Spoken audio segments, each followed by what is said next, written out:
Olá, bem-vindo a mais um tempo de restauração. Nesta terceira fase, estamos abordando a temática do Setembro Amarelo, um mês onde trazemos uma reflexão sobre a nossa saúde emocional e também uma oportunidade para falarmos sobre a depressão, o suicídio e outros comportamentos destrutivos. Hoje teremos uma primeira parte onde traremos um convidado especial, pastor Alexandre Régio, psicólogo clínico, docente do Instituto Haggai, que estará falando mais especificamente hoje sobre ansiedade e burnout. Na semana que vem, nós vamos manter essa mesma programação, onde ele falará um pouco mais sobre a própria depressão e o suicídio. Por isso, fique com a gente agora, abra o seu coração, permita que Jesus ministre na sua vida nesta programação. Muito bem, bom dia, um prazer estar com vocês nessa manhã. Meu nome é pastor Alexandre, sou casado com a Márcia, como vocês estão vendo. Nós temos um netinho chamado Vicente, que é uma graça, da nossa família.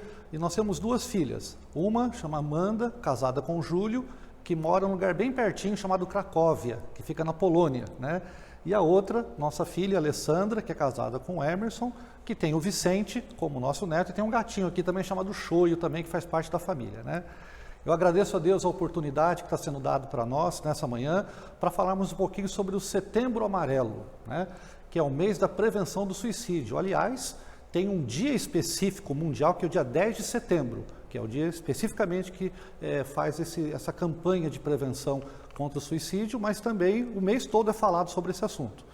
E a igreja aqui, através do pastor Fábio, nos convidou para estar falando com vocês sobre esse assunto, sobre prevenção contra o suicídio.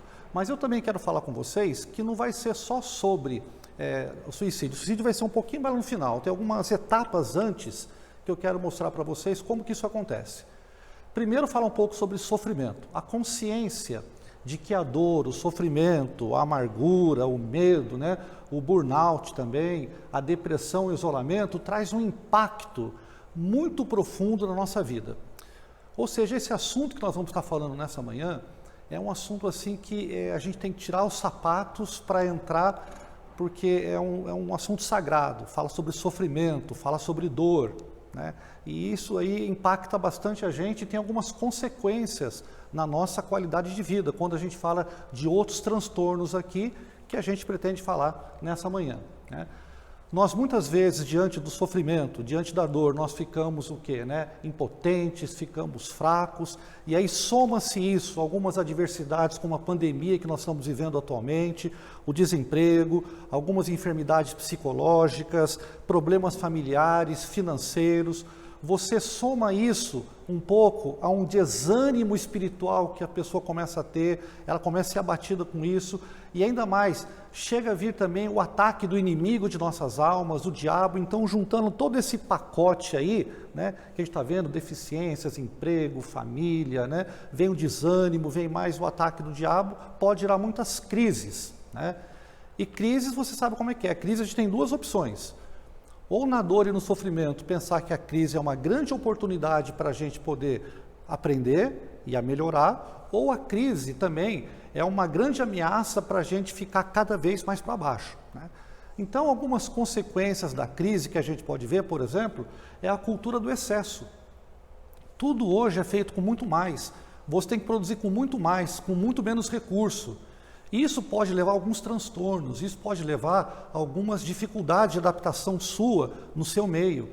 O seu modo de vida, o seu estilo de vida, como é que você reage frente a algumas situações adversas também, pode estar gerando em função de uma crise. E algumas pressões prolongadas que você tem às vezes na sua família, a incompreensão dos filhos com relação aos pais, a questão do trabalho, a pressão da chefia, tudo isso leva a um movimento em que essas crises podem estar levando você mais para baixo. A Bíblia fala que um abismo chama outro abismo, Então é por isso que eu quero chamar a atenção sua nesse Setembro Amarelo, que antes de falar de suicídio, começar a falar alguns transtornos que podem vir antes e que você tem que estar atento a esses transtornos, porque senão eles podem gerar, infelizmente, a pessoa tirar a sua própria vida, Então a dor na alma, né, o sofrimento traz algumas consequências. Por exemplo, desnorteia o pensamento. A pessoa, ela fica desfocada da realidade. Ela usa um óculos diferente, um óculos com uma visão um pouco embaçada da realidade, né? Então, quando ela está sofrendo, está passando alguma dor, ela às vezes volta muito mais para ela. Então, um sentimento de autocomiseração, de autopiedade pode se abater sobre ela. Também a gente vê que faz a pessoa um potencial candidato para hábitos destrutivos. Uma pessoa que está passando momentos difíceis, de crise, de dor, ela pode ter o quê, né? Ela pode entrar no vício da pornografia, ela pode entrar no vício da droga, no vício do álcool. Por quê? Porque é um potencial candidato a isso, quando a dor e o sofrimento, né, se abate sobre a pessoa. Pode levar ao isolamento também, claro, essas crises, essa dor na alma, pode levar a pessoa a se isolar, a se fechar. Você sabe o que eu estou falando, nessa pandemia que nós estamos vivendo, a pessoa pode ficar muito mais fechada, muito mais isolada dentro de si, né? Pode levar também a várias insatisfações com a vida, com o outro, consigo mesmo, com Deus, né? Pode levar também a dificuldade do crescimento espiritual, a pessoa começa a culpar a Deus, ela fala, tudo que está acontecendo, eu estou fazendo tudo certinho, mas por que está acontecendo isso comigo? Eu quero lembrar você, meu querido, e minha querida, que o salmista também, se você abrir o livro de Salmos, ele faz alguns questionamentos também. Até quando, Senhor, vou passar por essa dor, por esse sofrimento? Senhor, me socorre. Senhor, estou clamando ao Senhor. E essa busca por respostas a perguntas que estão assim na dor, na alma, torna-se um gigante para a pessoa. E a pessoa às vezes não consegue sair dessa situação que ela está passando de crise. Veja se você se encaixa num desses perfis aqui, que eu vou começar a falar de alguns transtornos que podem levar a pessoa ao suicídio, né? Então, lá, se você tem uma preocupação excessiva com o seu futuro, será que você está preocupado muito com o que está acontecendo amanhã, o que vai acontecer amanhã, né? Se você faz sempre várias tarefas ao mesmo tempo, é claro que a mulher é especialista nisso, né? A mulher consegue fazer várias coisas ao mesmo tempo, nós homens somos mais limitados. Mas quando você faz isso de maneira muito exagerada, né? Então você tem muitas pontinhas para você, muitos pratinhos para você não deixar cair. Ou quando você não tem hobby e lazer a você fazer. Tudo isso, ou essas três situações de maneira mais específica, pode levar a alguns transtornos de ansiedade. É claro que em função do nosso tempo aqui a gente vai conseguir falar todos. Mas só para você começar a identificar, se você quiser pesquisar um pouco mais sobre isso, ou ler mais sobre isso, quando a gente fala de TOC, T-O-C, transtorno obsessivo compulsivo, faz parte do transtorno de ansiedade. Quando a gente fala do TAG, T-A-G, transtorno de ansiedade generalizada, estamos falando de transtorno de ansiedade. Quando a gente fala de transtornos fóbicos, fobia social, aquela pessoa que tem dificuldade ou receio de falar em público, nós estamos falando de transtornos de ansiedade. E esses transtornos podem, de alguma maneira, de certa maneira, levar a pessoa a se envolver o quê? A querer tirar a sua própria vida. Por isso que a gente está falando sobre prevenção, né? É para poder você diagnosticar, identificar como é que você está antes disso. Esse transtorno de ansiedade, ele é produzido geralmente por preocupações com muitas tarefas. Na Bíblia, em Lucas capítulo 10, versículo 38 a 42, você pode se lembrar de uma situação em que Marta e Maria, duas irmãs, elas estavam recebendo Jesus e seus discípulos em casa. E Marta ficou muito preocupada, muito ansiosa, muito inquieta, com muitas coisas para fazer. Maria, sua irmã, buscava a boa parte, a melhor parte.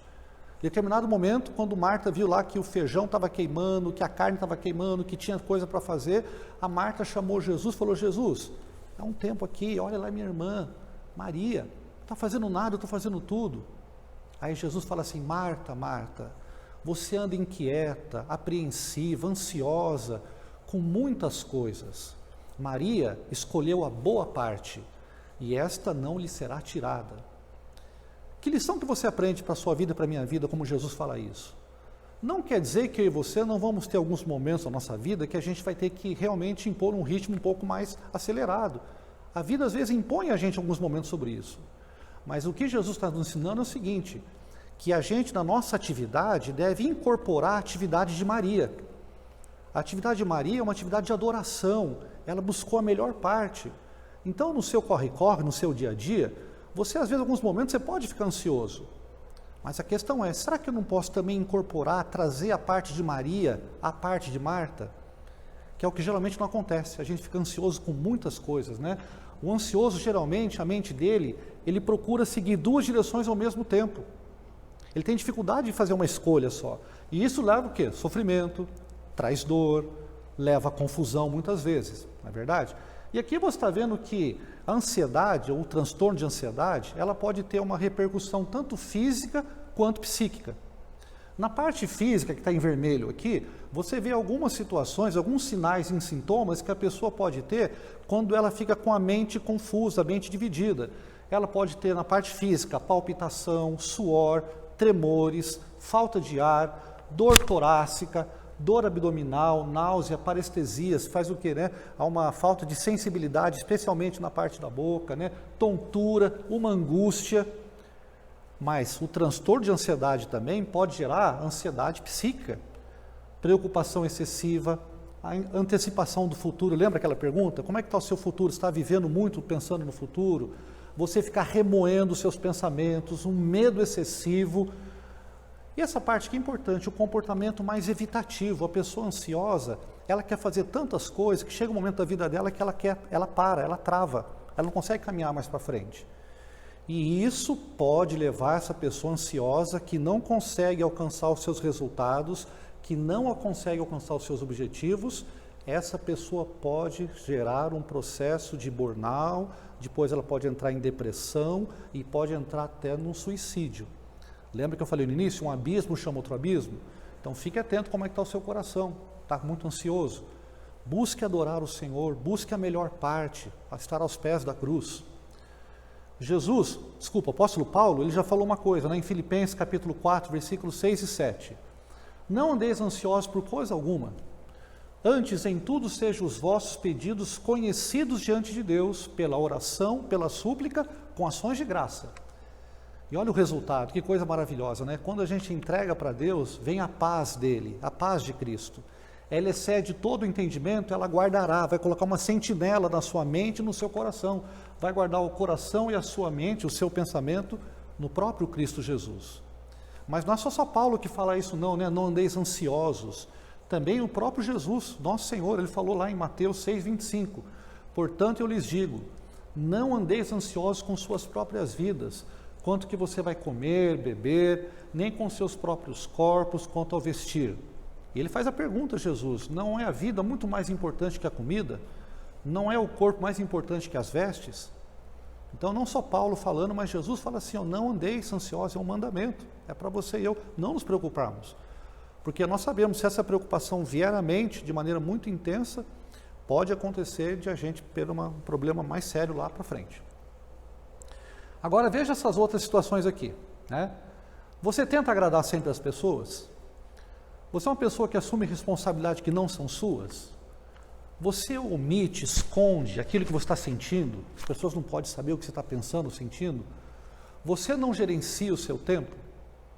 Se alguma dessas condições estão aqui expostas, filho, para a sua vida, você pode estar sujeito ao burnout, né? O burnout não é uma doença, ela é uma síndrome, é um conjunto de sinais, né, e sintomas, que a somatória desses sinais e sintomas pode levar ao adoecimento psicológico. E esse adoecimento, ele pode levar a pessoa lá para frente ao suicídio. Lembra que eu estou falando que ele pode, não é determinante, mas é que se você não ficar fazendo um check-up com relação ao seu coração, se está ansioso ou não, se você está uma pessoa que está assim omitindo as suas emoções, não gerenciando o seu tempo, você pode estar caminhando para isso. Então é importante você saber o que é o burnout, né? Então vou dar aqui para você uma definição interessante. Burnout é quando você se esquece de você mesmo. É verdade, a pessoa se esquece de si mesmo. Ela não reconhece mais os limites. Ela está fazendo tudo em função do outro, principalmente com relação ao trabalho. O burnout é uma relação que acontece muito no aspecto mais profissional. Ela acontece em outras áreas também. Na família, pessoas podem estar com burnout, claro que pode, né? Mas no trabalho, a relação é mais intensa. Então, aqui tem umas considerações para você pensar, né? Você já se sentiu esgotado a ponto de não ter mais nem motivação para fazer aquilo que você mais gosta? Você já sentiu tão para baixo a ponto de não conseguir ver alegria no que faz e tudo ser motivo de irritação? Você pode estar sendo um candidato sério ao burnout, esse conjunto de sinais e sintomas que acabam, às vezes, né, entrando na psique da gente, chega no coração da gente e acaba redundando nas nossas atitudes. Algumas características da pessoa que tem o burnout: o sono não é reparador dela, ela tem queda no rendimento no trabalho, aquilo que eu falei para vocês, memória fraca, começa a esquecer muitas datas, situações. Algum tempo, sair para casa de festas e ficar com os amigos já não te dá mais entusiasmo, a pessoa fica mais reclusa, mais fechada, azia, dores no estômago, intestino, que não funciona bem como deveria. Mas tem mais alguns sinais aqui também do burnout, né? Constantes dores de cabeça, vontade de chorar sem explicação aparente. Você não pode pegar um desses sinais aqui, isolado, e falar assim: eu estou com burnout. É o conjunto que eu falei, é o conjunto é uma síndrome, né? Sinais e sintomas. Dificuldade para ler e assimilar novos conteúdos, pensamentos negativos mais frequentes. Aqui a gente começa a esbarrar na questão do suicídio, quando a pessoa começa a pensar muito negativo de si mesmo, sobre a vida, sobre os outros, sobre quem é Deus. Então você vê, um abismo chama outro abismo, né? Engolir sapos para evitar discussões. Tem pessoas que falam assim, ela está omitindo o seu sentimento, aquilo que começou no início, né? Quer dizer, a pessoa está omitindo as suas emoções, ela engole sapo várias vezes, ela é uma pessoa candidata para um burnout, né? Algumas dicas para você também não ficar só pensando que, puxa, agora eu estou para baixo, o que eu posso fazer? Com relação à ansiedade, Paulo e Jesus falou, não fique ansioso, entregue para Deus. Com relação ao burnout, pare de adiar seu descanso. Se você tem um período importante para você fazer, faça, descansa. Procure ajuda, procure orar, procure terapia. Liberte-se de relacionamentos que são destrutivos. Tem pessoas que não fazem bem para você, a convivência com essa pessoa constante, frequentemente, está fazendo mal para você. Não tente absorver problemas que não são seus. As pessoas têm que ter a sua liberdade para resolver as suas pendências, né? E a gente às vezes quer resolver por elas. E principalmente, busque a Deus nesse momento importante que você pode estar passando de burnout. Agora aqui também para você pensar uma outra característica. Olha que eu estou descendo, parece que, né, a nossa vida está sendo assim. A dor e o sofrimento, lembra que eu falei no início, a dor e o sofrimento levam as pessoas a não terem uma qualidade de vida expressiva. Agora pensa assim, ó, você avalia-se sempre de forma negativa? Tudo para você é ruim, você faz tudo mal feito, você pensa em demasia no seu passado. Enquanto o ansioso pensa muito no futuro, a pessoa que vai sofrer dessa doença, agora falar de doença, tá? Né? Ela pensa muito no seu passado, fica vivendo muito do seu passado. Ela cobra-se excessivamente. Ah, no meu tempo as coisas que eram boas. Né? No meu tempo, por que eu fui casar com essa pessoa? Por que eu não fiz essa escolha profissional? Por que eu fui me enveredar por esse caminho? Eu podia ter feito um curso, eu podia estar hoje no Exército, Marinha, Aeronáutica, eu podia ser um professor, um doutor, um médico, eu abri mão por causa disso. Será que valeu a pena? Ela fica remoendo esses pensamentos do passado com muita frequência. Voltaremos semana que vem. Agora, quero que você observe as perguntas que foram feitas durante a palestra do pastor Alexandre e desenvolva elas no seu grupo de recuperação virtual. Que possa ser um tempo oportuno para que vocês desenvolvam mais as temáticas que hoje foram, de alguma maneira, expostas a você. Semana que vem nós voltaremos com a segunda parte desta palavra tão abençoada e espero você até lá.